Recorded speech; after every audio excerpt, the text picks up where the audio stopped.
back to another episode of Let 'Em Ride. Now, there's only one game for the WNBA slate on Wednesday, July 3rd. We're going to break down and analyze that game. We'll talk about which way that I'm leaning as far as the points and the spread. And then any plays that I put in for that game, I will have listed down below in the pinned comment later on. So don't forget to check back in. That way you don't miss out on any of those. And then we're going to recap Monday's picks along with Tuesday's picks, as Monday's game was still in action at the time of recording of our last video.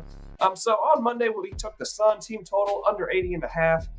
This does not hit for us. Diana Taurasi and Becca Allen were both out for Phoenix.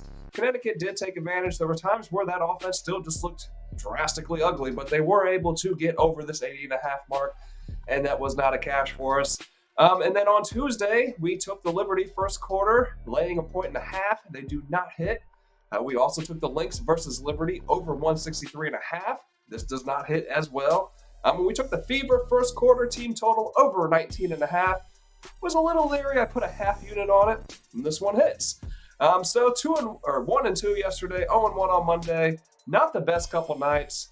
Definitely looking to bounce back. But these are those moments in sports betting where you have to play it smart, right? You know, impulse would tell you, let's throw a bunch of bets in. We got to get that money back. No.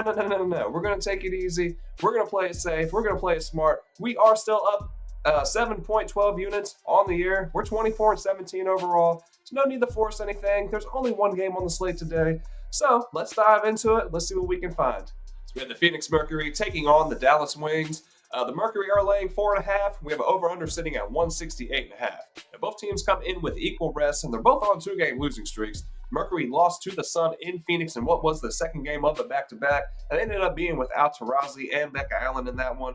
But the Mercury shot only 18% from deep, and they were again dominated on the glass, 37-18. They've been out-rebounded now in their last 2 games, 79-46. The Mercury are 9 and 10 on the year. They're 11 and 8 to the number, and after going 4 and 1 straight up and 5 and 0 to the number after the returns of Brittany Griner and Rebecca Allen, they are now 1 and 3 both straight up and against the spread since. The Wings are in worse shape, however. They've lost 13 of 14. They've only covered twice in that span. The Wings lost back-to-back games in Seattle by 20 plus in each of those. They gave up 95 in one and 97 in the other. The Wings have the second worst defense in the W and the worst net rating. They have been middle of the pack offensively, but they've definitely struggled more on that end as of late.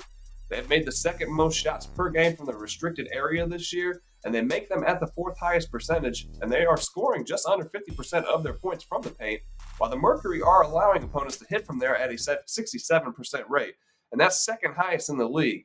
They are only giving up 10 makes per game, and that's the second lowest in the league. Where the Mercury have really struggled on defense is above the break threes. They give up the most makes in the W at the second highest conversion rate. But this is another area where the Wings struggle as they make the third least at the second lowest percentage. The Mercury, they kind of live and die by the deep ball. When they're hitting their shots, they're really tough to contend with. The problem is they have these nights where they shoot under 20% from deep, but they still jack up 20 plus 3-point shots. The Mercury, they're making the 4th most above the break threes while attempting the second most, but they're only hitting at a 37% rate. That's only good for 7th in the W. The Wings have been decent defending against the 3. They're giving up the 4th fewest above the break threes while allowing opponents to hit at only a 33% rate from downtown overall, but they are giving up a second to worst 45% overall shooting percentage along with the most made field goals per game. So basically, teams are just getting buckets on Dallas. They've been very sloppy with the ball as well all year. They cough it up the most in the league, the most turnovers per game in the W, and they give up the most points off of those turnovers as well. These two teams, they've met twice so far this year. They split both of those games with the away team winning both. The Wings won the first game by 15, but this was at the beginning of the year when Dallas was at its healthiest and the Mercury were without Griner. And they were also trying to integrate those new pieces into their team, into the offense. I mean, they basically just revamped this team in the offseason. So they had key pieces that they're trying to figure out still at this point of the season. And Dallas, they put the whooping on them. But the thing that remained true in both these games, let me back up a little bit, getting ahead of myself. Phoenix won the second meeting, but they did so in overtime by 7 points. But yeah, the thing that reigned true in both of these games was that Copper went off in both.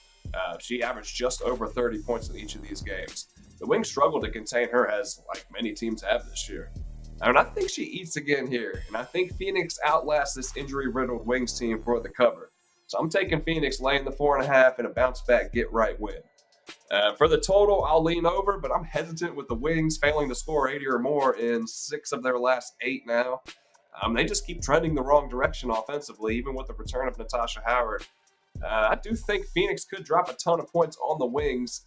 And they have a really weak defense, obviously. So I'm looking at their team. It's sitting at 86.5 right now. The Wings have given up more than this total in 8 of their last 10 games. And Phoenix is hitting this number more often than not when they're playing games against any team that's currently in the bottom 5 defensively.